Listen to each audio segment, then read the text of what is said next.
नमस्कार दोस्तों आज मैं आप लोग के लिए रीजनिंग का कुछ इंपॉर्टेंट प्रश्न लेकर के आया हूँ। तो अगर आप किसी भी एग्जाम की तैयारी कर रहे हो तो आपके लिए इंपॉर्टेंट होगा। तो चलिए देर ना करते हुए हम शुरू करते हैं। तो देखिए दोस्तों, पहला प्रश्न पूछ रहा है आपका, चार संख्या युग्म दिए गए हैं जिनमें से तीन एक निश्चित तरीके से समान है और एक भिन्न है। यानी चार ठो आंसर जो दिया है उसमें तीन एक समान है और एक अलग है। तो गलत का चयन करें। ठीक है, अब देखिए, अब यहाँ जो है दोस्तों 240 को 1024 लिखा है, 75 को 505 लिखा है। तो हम क्या करें, 224 को 240 को कि 1024 आ जाए। अगर हम 240 को गुना करते हैं अगर 5 से तो 1200 आ जाएगा। ठीक है, 4 से गुना करेंगे तो ऊपर भी 1040 नहीं आएगा। तो इस तरह से बनेगा नहीं, थोड़ा सा आपको दिमाग लगाने की जरूरत है दोस्तों। थोड़ा सा आप सोचिएगा तो आपसे बन जाएगा। तो देखिए क्या करना है, 240 है, यहाँ 1024 है।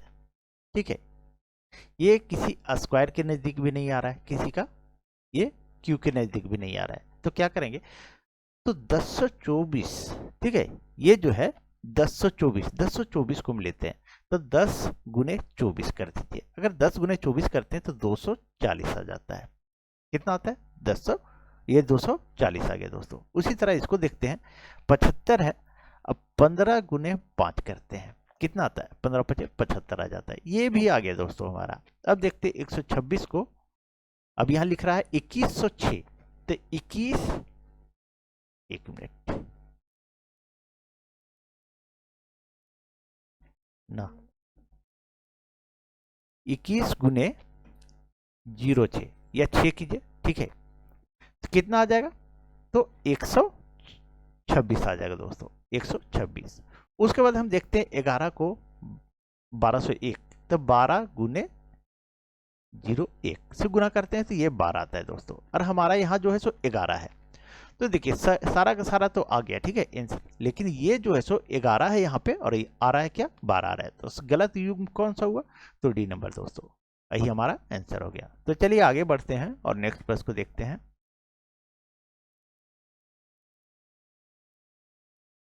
अब देखिए दूसरे नंबर प्रश्न को। दूसरा नंबर प्रश्न, निम्नलिखित चार संख्या युग्मों में से तीन एक निश्चित तरीके से समान है और एक विषम है, विषम युग्म का चयन कीजिए। अभी जो विषम है उसको दोस्तों चार एक तरह का होगा, एक अलग टाइप का होगा, उसको चुनना है। देखिए इस तरह का एग्जाम में हमेशा पूछता है, इसलिए मैं इस प्रश्न को लेकर के आया हूं। तो देखिए 5 को क्या करें कि हमारा जो है सो 105 आ जाए। तो सेम अगर आप करने लगेगा 10 गुने 5 तो हमारा नहीं आएगा, ये 50 आएगा। ठीक है, ये 5 है। अब 18 को 0 से गुना कीजिएगा 8 आएगा, उस तरह से नहीं आएगा। ठीक है, तो थोड़ा सा आपको सोचने की जरूरत है कि बनेगा कैसे।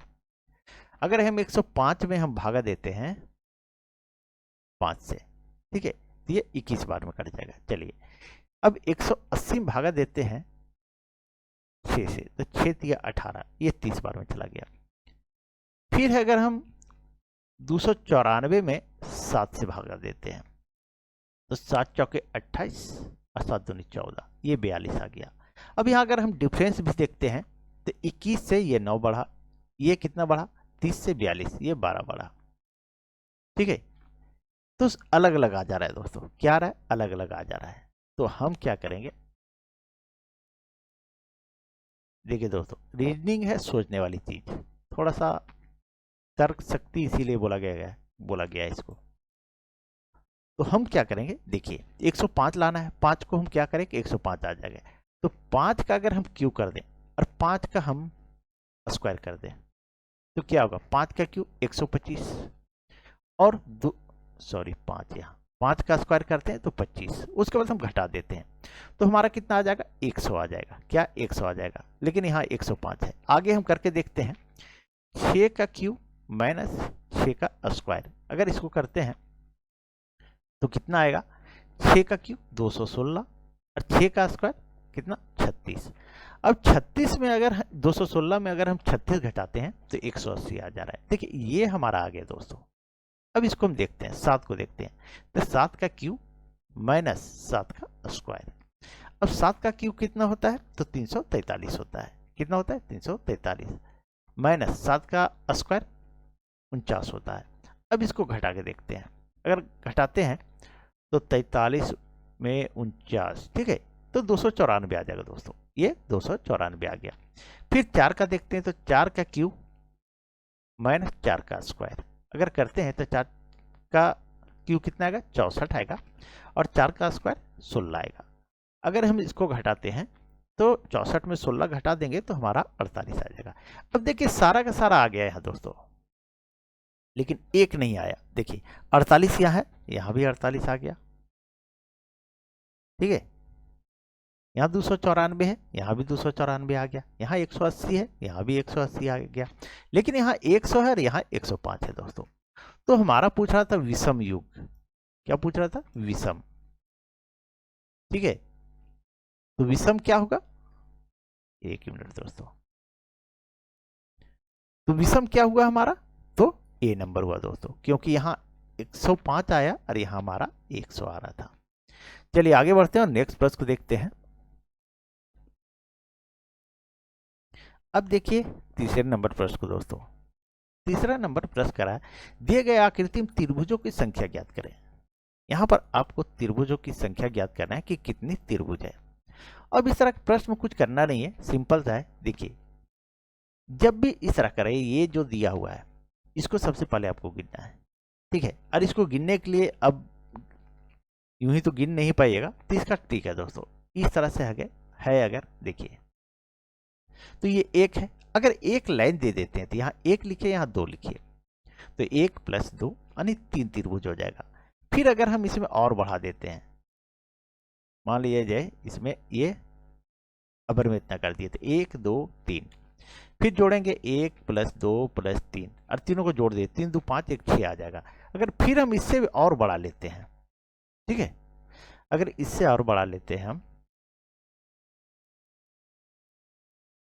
चलिए इतना बड़ा ले लिए, अब सब में लिखिए 1 2 3 4 5 6 और सभी को जोड़ दीजिए, 1 + 2 + 3 + 4 + 5 + 6 और इसको जोड़ते कितना, 6 5 11 11 और 4 15 15 3 18 18 2 20 21 त्रिभुज आ जाएगा, ठीक है। तो उसी तरह हम इसमें करेंगे दोस्तों, ये 1 2 3 4 इसको जोड़ दीजिए, तो 4 3 7 2 9 1 10 आ जाएगा, कितना आ जाएगा, 10 आ जाएगा। फिर इसमें भी देखिए 1 2 3 4, तो 4 3 7 2 9 1 10, इसमें भी 10 आ जाएगा दोस्तों। फिर इसमें भी देखिए 1 2 3 4, तो 4 3 7 2 9 1 10, इसमें भी 10 आ गया, ठीक है। अब देखिए ये एक बड़ा, इसमें के अंदर में जो है 100 त्रिभुज, एक ये हो गया और एक बड़ा वाला त्रिभुज को लेते हैं, क्या करते हैं, ये बड़ा वाला त्रिभुज जो है सो इसको लेते हैं, ठीक है। तो यहाँ 2 हो गया, कितना हो गया, 2। अब इसको जोड़ दीजिए, 30 और 2 32, यानी त्रिभुजों की संख्या कितना आएगा दोस्तों, तो 32 आएगा। यही हमारा आंसर हो गया। तो सही आंसर क्या हुआ, तो बी नंबर हुआ। चलिए आगे बढ़ते हैं और नेक्स्ट प्रश्न को देखते हैं। अब देखिए दोस्तों चौथे नंबर प्रश्न को। चौथा नंबर प्रश्न बोल रहा है, इसमें भी आपको त्रिभुजों की संख्या ज्ञात करना है। अब इस तरह का अगर गिनिएगा तो थोड़ा सा आप गड़बड़ा जाइएगा, ठीक है। इसका एक ट्रिक है दोस्तों, ठीक है। ट्रिक क्या है, यहाँ देखिए 1 2 3 खाली घर है, इधर से देखते हैं 1 2 3 खाली घर है, इधर से भी देखते हैं 1 2 3 त्रिभुज बन रहा है, ठीक है। तीनों तरफ से देखें 3 है। अब हम क्या करेंगे, इसको लिखेंगे 1, जितना बार है उतना बार लिखेंगे, 2 और 3 इस तरह से लिखे। उसके बाद क्या करेंगे दोस्तों, ये 1 को यहाँ आगे ले जाइए, 1, फिर इसको इसमें ले आइए और जोड़ दीजिए, ठीक है, और यहाँ जोड़ के यहाँ लिख दीजिए। तो 1 और 2 कितना हो जाएगा, इसको जोड़ रहे हैं यहाँ पर, तो यहाँ 3 हो गया, और 3 को फिर इसमें जोड़ेंगे और यहाँ लिख देंगे, तो 3 3 6 हो जाएगा। अब जोड़ दीजिए, 6 3 9 1 10 हो गया, कितना हो गया, 10 हो गया। उसके बाद नीचे से लीजिए और एक अंक छोड़ के लीजिएगा, एक अंक छोड़ करके लिखिएगा। तो यहाँ इसको नहीं लिखेंगे, इसको लिखेंगे, इसको नहीं लिखेंगे, अब ऊपर में कुछ है नहीं, तो यहाँ 3 और जोड़ देंगे। तो जब 3 जोड़ देते हैं और 13 त्रिभुज हो जाएगा, कितना हो जाएगा, 13। यही हमारा आंसर आ गया। इस तरह के जब भी रहे दोस्तों, बस यही ट्रिक अपनाइए। अगर नीचे और आ जाए, ठीक है, नीचे और रहे, मान लीजिए इस तरह से, ठीक है, अगर और नीचे और रहे दोस्तों, तो उसको भी हम इसी तरह से लिखेंगे, 4 लिखेंगे अबर में, ठीक है, और उस तरह से आगे बना लेंगे। चलिए आगे बढ़ते हैं और नेक्स्ट प्रश्न को देखते हैं। अब देखिए दोस्तों, पांचवा नंबर, इसमें भी बोला है आपको आकृति में त्रिभुजों की संख्या ज्ञात कीजिए। क्या बोला है? त्रिभुजों की संख्या ज्ञात कीजिए। अभी मैंने आप लोग को बताया था। अब इस तरह का प्रश्न क्या करना है आपको, इसको लिखना है 1 2 3 4 5 6 7, इसको जोड़ दीजिए।